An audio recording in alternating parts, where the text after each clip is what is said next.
Ganun dito. Diyan. Dito yun.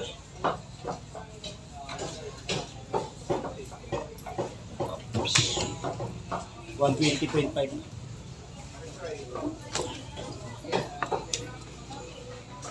120.5 lang.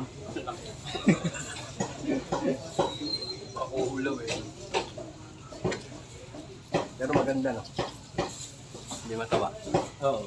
Malaman. Pero mas maganda yung gapon. Kahit 120 pa yun. Mapula talaga. Actually yan. Import na ano lang yan. Oh. Pero okay ba? Papares lang din yan nung kahapon. Mm. Doon pa rin naman ang biyahe. Kaya nagbago yung biyahe.